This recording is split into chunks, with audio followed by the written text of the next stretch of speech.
Bismillahirrahmanirrahim. Assalamualaikum warahmatullahi wabarakatuh. Alhamdulillahilladzi anzala ala 'abdihil kitaba wa lam yaj'al lahu 'iwaja. Wassalatu wassalamu ala sayyidina Muhammadin nabil mustafa wa ala alihi washabbihi wa man ihtada amma ba'd. Hadirin jamaah subuh yang dirahmati Allah Subhanahu wa taala, marilah kita senantiasa memanjatkan puji dan syukur kehadiratnya yang telah melimpahkan begitu banyak nikmat kepada kita semua sehingga kita tidak mampu menghitung bahkan satu nikmat pun darinya.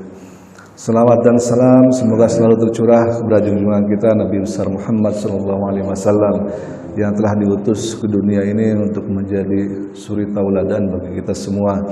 Mudah-mudahan di akhirat kelak kita diakui sebagai umatnya dan mendapatkan syafaatnya. Amin ya rabbal alamin. Pagi ini setelah cukup lama kita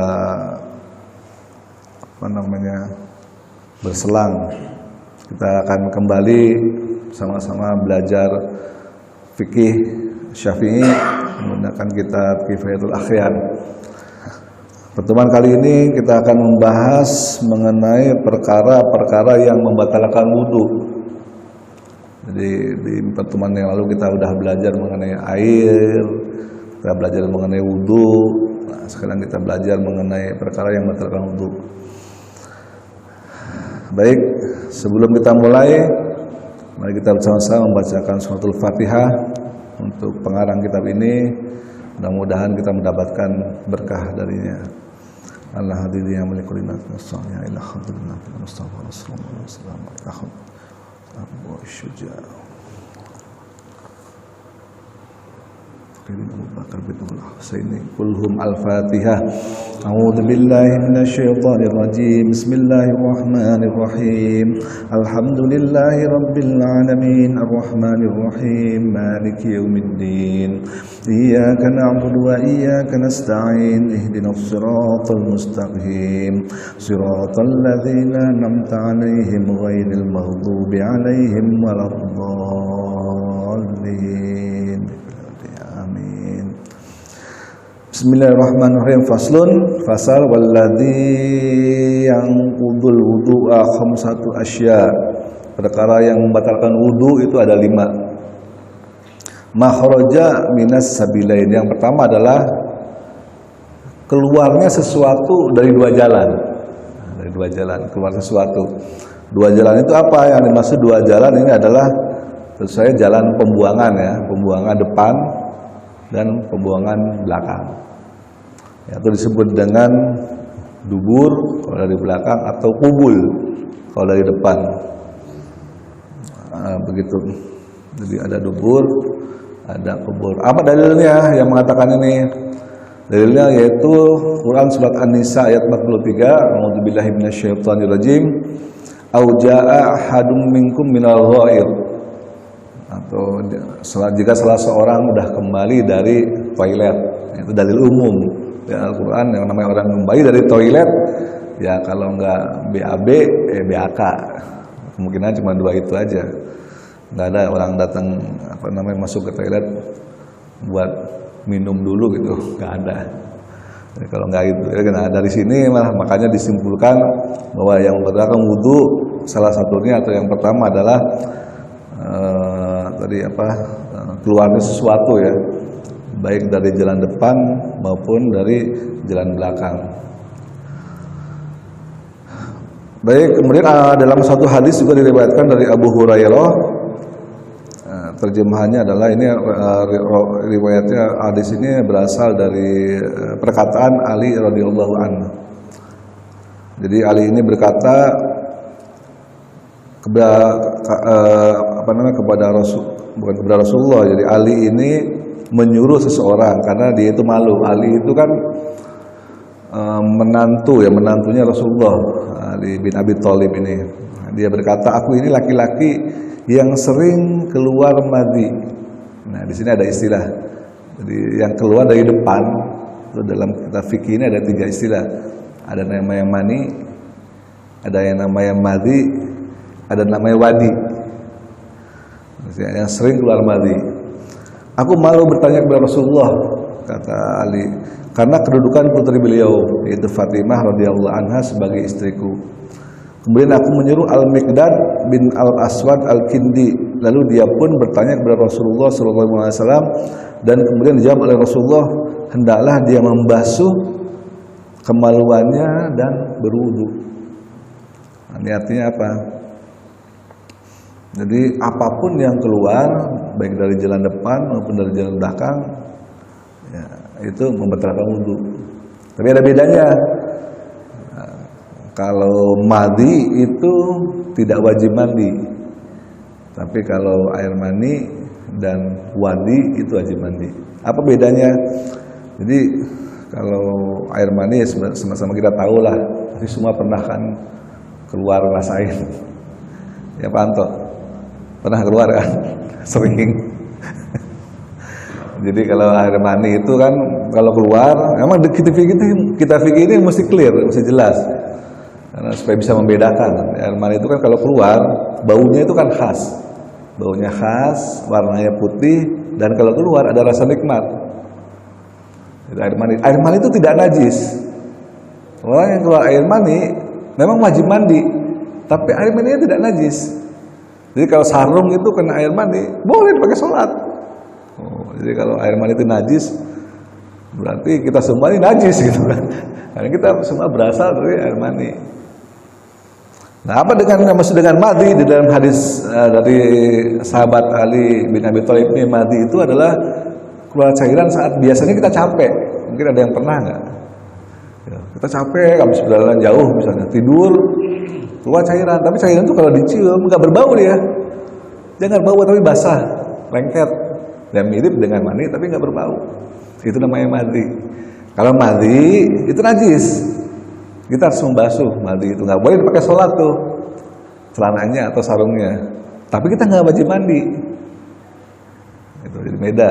Kalau madhi beda dengan mani atau sperma. Kira-kira gitu ya. Jadi apapun yang keluar dari depan atau dari belakang, nah itu membatalkan wudu. Tapi yang membedakan adalah apakah wajib mandi atau tidak, atau apakah najis atau tidak yang keluar. Itu yang perlu diperhatikan. Apa kata Imam Subki ini? Apa yang keluar dari salah satu dua jalan, baik kubul itu depan maupun dubur, mengecualikan perkara yang keluar dari selain dua jalan itu yang disebabkan oleh berbekam dan muntah. Bagaimana jika kita bekam? Kan bekam mengeluarkan darah, ya kan? Atau kita muntah, kan mengeluarkan sesuatu juga dari dalam tubuh kan. Nah, para ulama mengatakan hal itu tidak membatalkan wudu. Kenapa? Dalilnya apa? Karena Rasulullah pernah berbekam dan beliau tidak wudu lagi. Setelah berbekam, cuma dibersihin aja bekas-bekas darahnya, terus langsung sholat. Nah, seperti itu. Jadi yang membatalkan wudu hanya yang keluar dari dubul maupun kubur. Tapi kalau keluar dari mulut, ya kan, keluar dari wilayah bagian-bagian tubuh yang lain karena berbekam, keluar darah dan sebagainya, itu tidak membatalkan wudu. Berkata Syekh Abu Suja, wa naumu ala ghairi hayatil mutamakkini minal ardi maq'ada. Jatuh. Yang kedua yang membatalkan wudu, tadi yang pertama adalah keluar sesuatu dari depan maupun belakang, dari dubul maupun kubur. Yang kedua adalah tidur. Tidur yang posisinya pantatnya tidak menetap. Nah ini. Jadi kalau tidur tapi pantatnya diam. Ini. Nah itu nggak batal wudunya. Tapi kalau tidurnya berbaring jelas batal. Kenapa? Karena pantatnya kebuka. Nah ini ada hadisnya. Ya kan? Yang hadisnya itu diriwayatkan oleh Abu Dawud. Rasulullah SAW bersabda, dua mata kita ini laksana tali bagi pantat atau dubur. Jadi apabila kedua mata itu tidur, maka talinya akan terlepas. Maka dari itu barang siapa yang tidur hendaklah berwudu. Jadi mata ini merupakan tali. Kalau matanya melek, duburnya kekunci. Gitu. nggak mungkin kentut, bisa nahan tapi bisa mengontrol. Tapi kalau matanya merem tidur, duburnya nggak bisa kontrol. Itu sebenarnya intinya seperti itu. Kalau duduk itu ajeg tetap begini, ya kan, ya boleh dikatakan nggak mungkin orang kentut, nggak sengaja. Yang lagi gini orang kentut nggak sengaja, masa terus gini kan mumbul gitu kan, nggak mungkin. Tapi kalau orang tuh duduknya tuh gerak misalnya miring begini, terus beda gini lagi gitu. Nah itu bisa jadi dalam tidurnya dia kentut, sehingga membatalkan. Jadi yang membatalkan itu karena kentutnya sebetulnya tidur itu. Kalau dia yakin tidak kentut, ya tidak batal. Tapi bagaimana dia yakin kalau dia tidur? Nah para ulama mengatakan kalau duduknya ajeg. Kalau duduk begini dengan posisi yang tetap, misalnya Jumatan paling banyak tuh. Ya kalau Jumatan paling banyak begitu. Innal hamdalillah nahmadu wa nasta'inu, udah mulai tuh lenggut gitu kan. Nah 5 watt, 3 watt. Ya kan begitu ittaqullah, udah ya gitu. Nah, duduknya apa, tidurnya sambil duduk gitu. Selama pantatnya menetap, insyaallah enggak batal wudunya berdasarkan kitab ini gitu. Beda kalau tidurnya telentang misalnya kan, nah itu pantatnya kan kebuka, udah misalnya takutnya lagi tidur itu kentut, kita nggak tahu.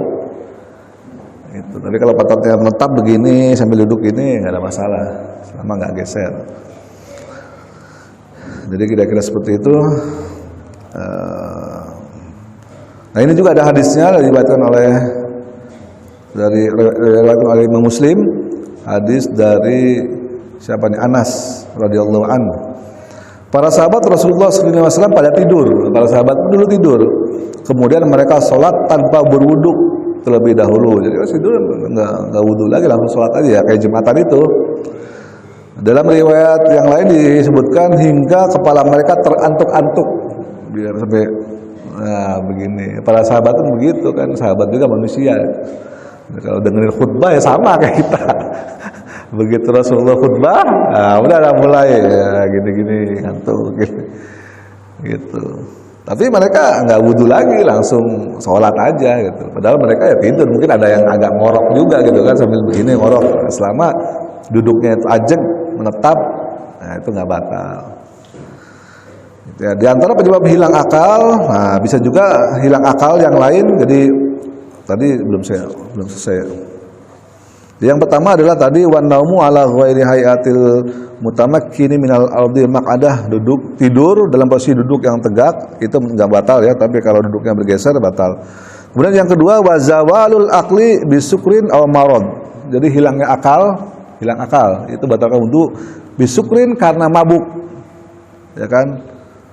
Karena mabuk atau pingsan. Jadi orang karena mabuk ya batal wudunya.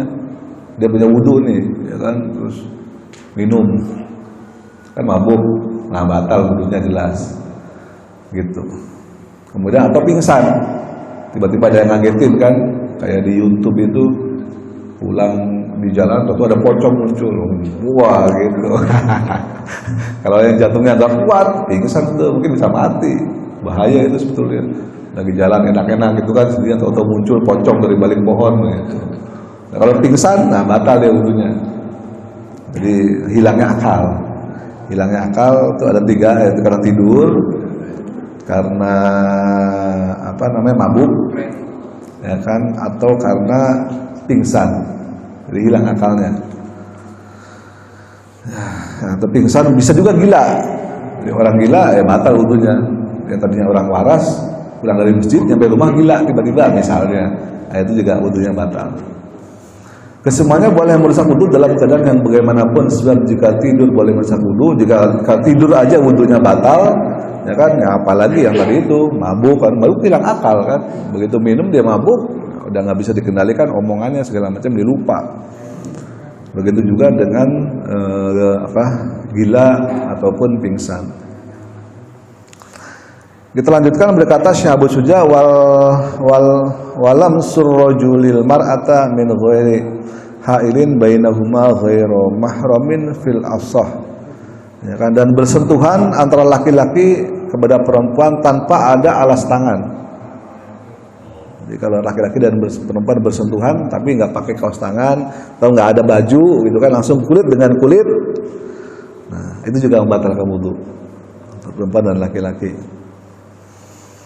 Jadi di antara perkara yang membatalkan wudu ialah menyentuh laki-laki akan kulit perempuan yang disenangi yang bukan mahramnya, tapi bukan mahramnya. Jadi kalau ya ibu kita sendiri bersentuhan kulit ya nggak batal gitu kan, adik sendiri nggak batal. Ya, atau kakak atau yang mahram lah, yang mahram itu maksudnya adalah yang kita haram untuk menikahi dia, itu mahram. Kita kan nggak boleh menikahi ibu kita sendiri, adik atau kakak kita sendiri. Kita juga tidak boleh menikahi bibi kita sendiri atau uwa atau bule gitu, itu nggak boleh. Itu semua tidak membatalkan wudu kalau bersentuhan kulit. Ini sesuai dengan surat Al-Maidah ayat 6, aula mastumun nisa. Jadi jika bersentuhan kulit dengan perempuan itu membatalkan wudu, dalilnya itu. Kemudian ya tidak masalah di sini bahwa orang itu laki-laki mau yang sudah tua, ya kan, mau bersyahwat atau tidak bersyahwat. Tidak dibedakan juga apakah laki-laki itu sudah dikebiri atau impoten. Ya, pokoknya kalau bersentuhan dengan perempuan ya batal wudunya, seperti itu. Nah, yang tidak membatalkan adalah jika yang disentuh adalah rambut, di sini kuku atau gigi. Nah, menurut kitab ini itu tidak batal. Jadi kalau bersentuhan kulit saja, kulit dengan kulit. Jadi kalau megang kepalanya, rambutnya misalnya, nah itu nggak batal. Atau kukunya atau giginya, gimana juga yang megang gigi ya? Gini. Dipegang giginya itu nggak batal. Misalnya istrinya itu mah ada dilihat ini ya, gini itu nggak batal. Kurang kerjaan. Ya gitu, kalau giginya disentuh atau kukunya juga atau kepalanya, rambutnya itu nggak batal. Tapi kalau kulitnya dan kulit, nah itu yang batal. Bagaimana jika orang itu menyentuh mahram karena nasab atau sebab rodo persusuan. Jadi dalam Islam itu ada yang namanya saudara persusuan.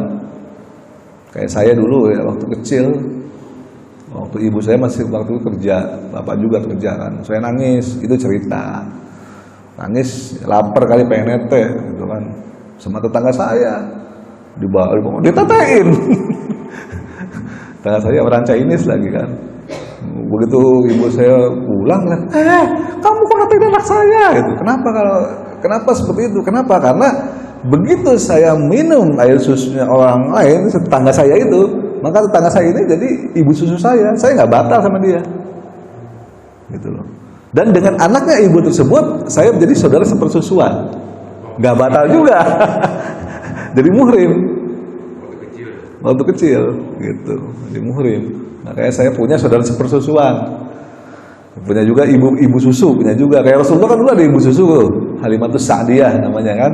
Ya, ibu susu nggak batal Rasulullah dengan Halimatus Sa'diyah. Dengan anak-anaknya adalah saudara persusuan. Itu jadi muhrim, nggak batal dan nggak boleh nikah. Nah ini hati-hati ini. Kadang-kadang orang nggak paham, pernah disusuin sama seseorang, ya kan? Tetangganya misalnya dalam pernikahan gitu, orang nangis, ini sih saya susuin gitu, kebetulan kan, oh iya disusuin, temennya gitu ketemu di acara apa gitu kan, suatu udah gede nih anak, 2 orang anak bertemu, pacaran, kawin, nah itu nggak boleh nih, haram kawin ya, karena ini sudah persesusuan, makanya harus kita pastikan apakah kita atau keluarga kita punya nggak saudara persesusuan, kalau punya ya itu nggak boleh dinikahi, haram hukumnya. Itu yang banyak kejadian dan orang yang maksudnya nggak paham dengan hal tersebut. Nah, kita lanjutkan lagi. Kata pengarang menyentuh laki-laki akan perempuan.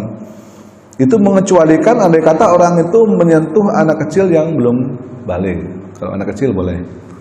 Anak itu belum balik gitu. Misalnya ada anak kecil lah yang masih cewek gitu kan, cantik gitu misalnya. Pegang, itu nggak batal wudunya kalau anak kecil. Tapi kalau yang membuat batal adalah jika anak tersebut sudah balik, ya kan sudah balik. Itu karena kalau udah balik bisa. Jadi inti dari masalah ini adalah syahwat. Karena kalau anak itu udah besar, ya kan, bisa jadi timbul syahwat saat dipegang. Tapi kalau anak kecil kan kita nggak ada syahwat. Anak kecil lucu ya, kelihatan celana dalamnya aja lucu anak kecil kan. Coba kalau anak gede kelihatan celana dalamnya, gitu. Gimana kan gitu. Bisa menimbulkan. Jadi intinya adalah yang mana khawatir menimbulkan syahwat, nah itu bisa membatalkan. Jadi kalau anak kecil ya, belum ada syahwatnya, tidak membatalkan. Kita lanjutkan lagi. Bagaimana dengan amrod? Amrod tuh anak muda yang ganteng. Ini kan kayak zaman sekarang kan ada ya, maksudnya orang yang jeruk makan jeruk gitu.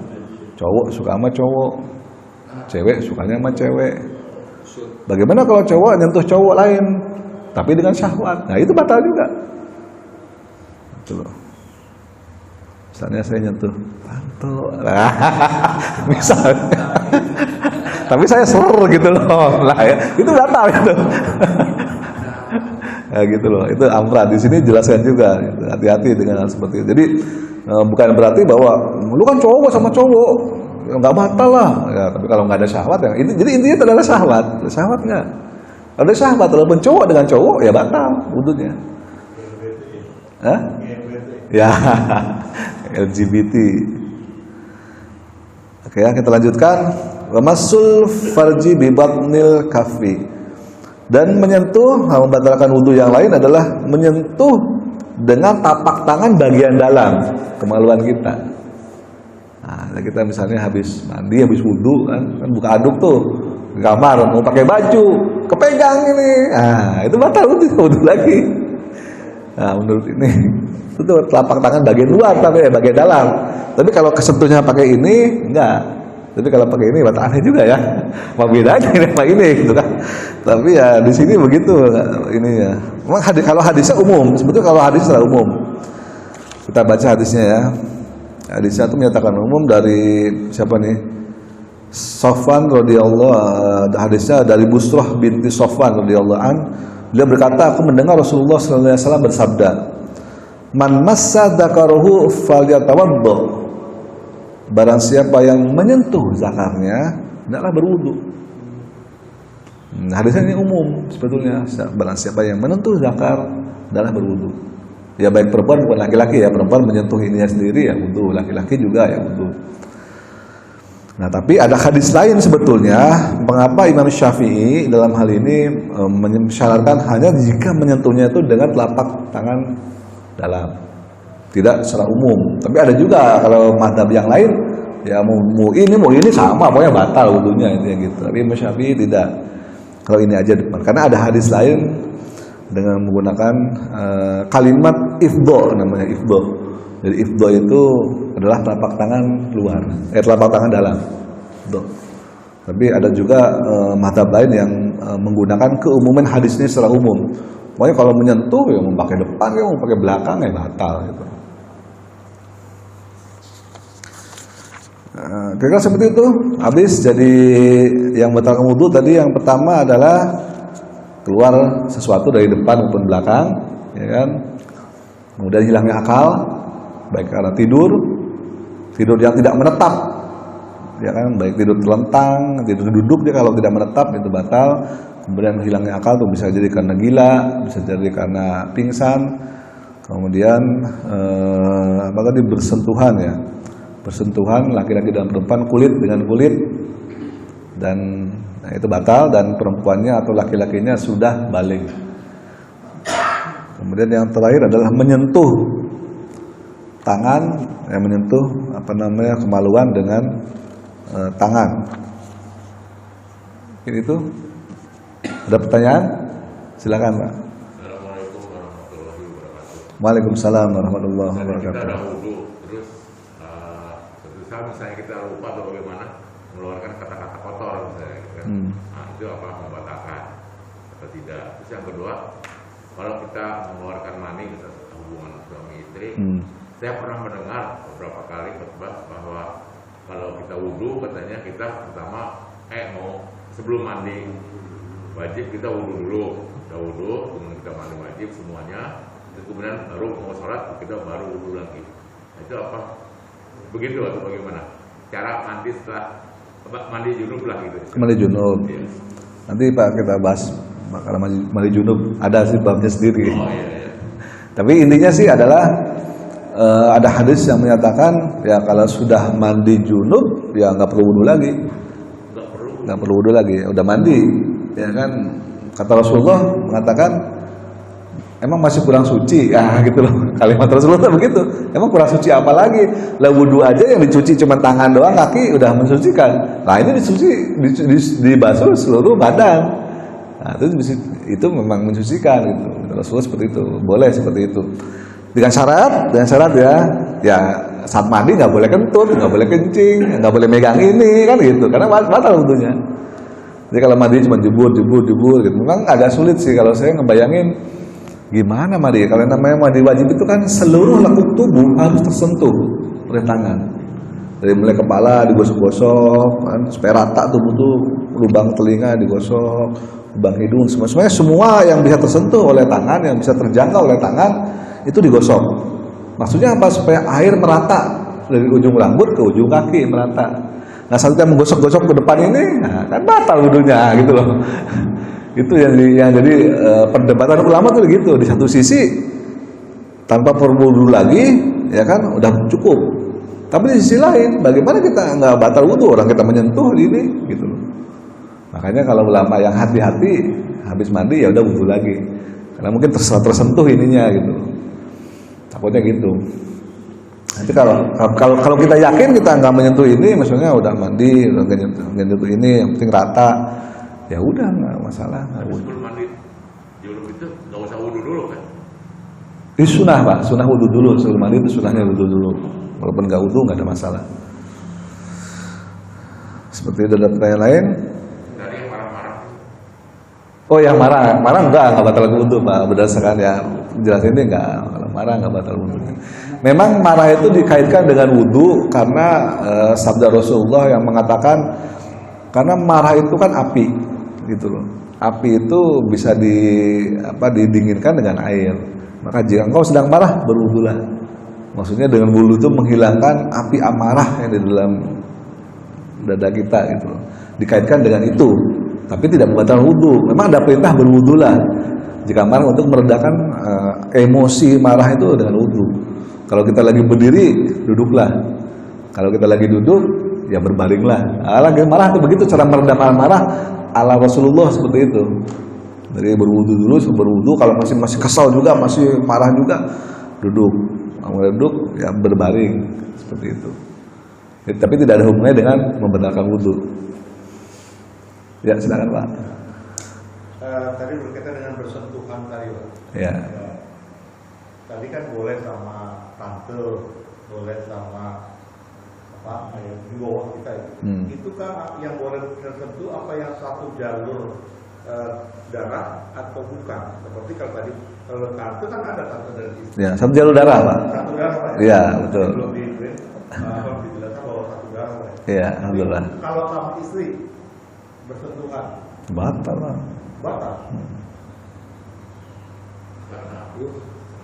Bapak syahwat nggak sama istri? Enggak. Nah, coba kalau syahwat ya mungkin enggak. Kita tidak syahwat. Ya.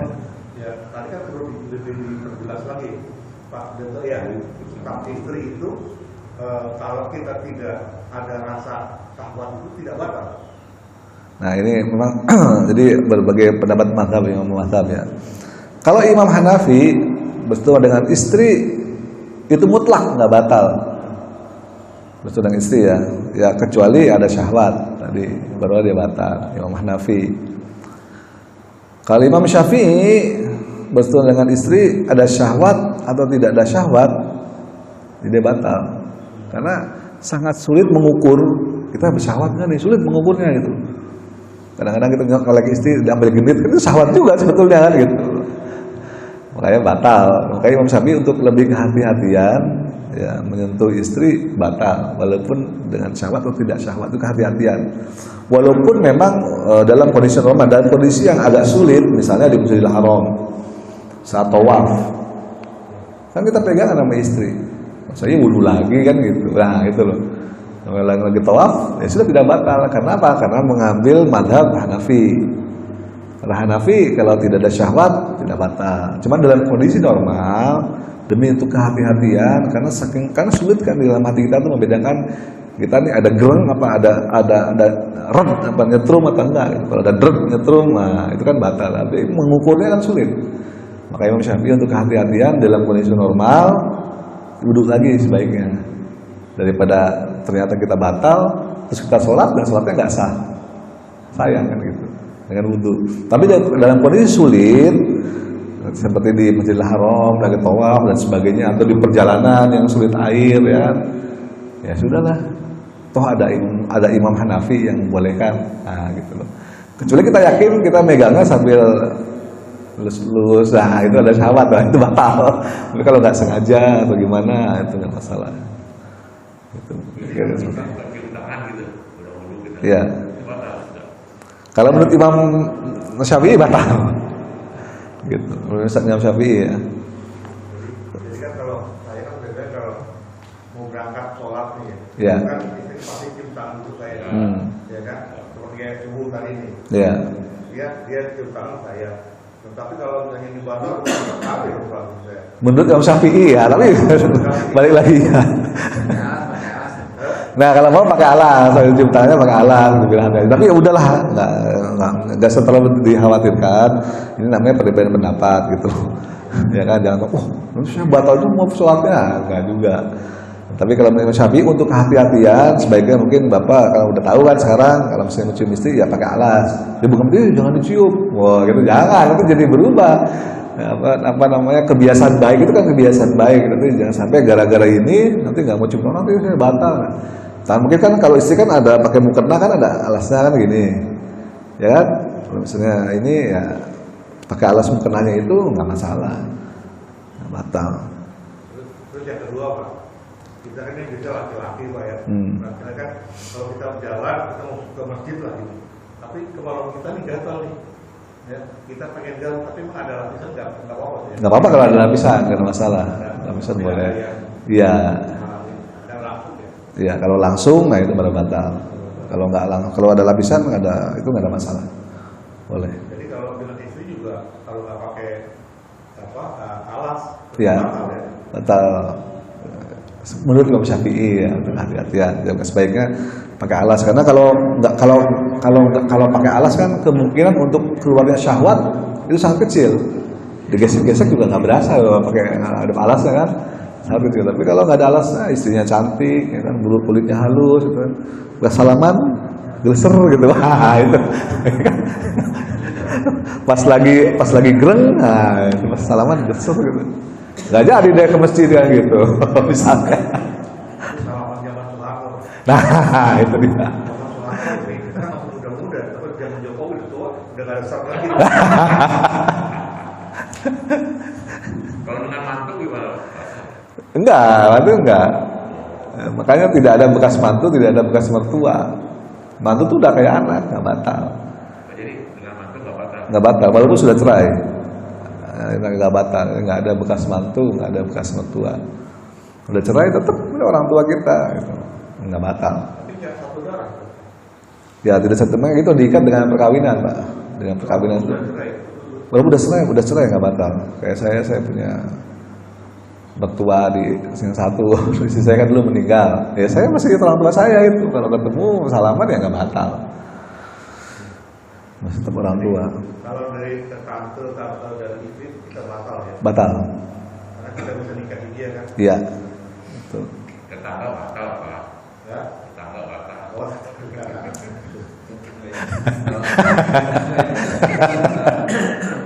Yang penting masih oke. Kalau tertawa terbahak-bahak, Gimana? tertawa terbahak-bahak, Tertawa terbahak-bahak. ya lebar tertawa lebar. Iya, enggak membatalkan. Oh, batal. Keren. Ngomong jorok. Ngomong jorok itu dosa, tapi nggak batal. Lu dosa. Nggak ada kerjaan ngomong jorok. Oke ya, mungkin segitu aja. Ini kalau masih banyak, bab selanjutnya kita ada hal-hal yang mewajibkan mandi apa masih banyak. perihal mandi wajib. Nah ini nanti kita baru masuk ke sini babnya. Oke, mungkin gitu aja. Mudah-mudahan ada manfaatnya. Ini sekedar untuk refreshing aja, hal-hal yang mungkin kita udah lupa lagi, kita refresh lagi, dilengkapi dengan dalil-dalilnya. Saya tutup dan mari kita tutup sama-sama dengan doa kafaratul majlis. Subhanakallahumma wa bihamdika asyhadu an la ilaha illa anta astaghfiruka wa atubu ilaik. Billahi taufiq wal hidayah. Wassalamualaikum warahmatullahi wabarakatuh.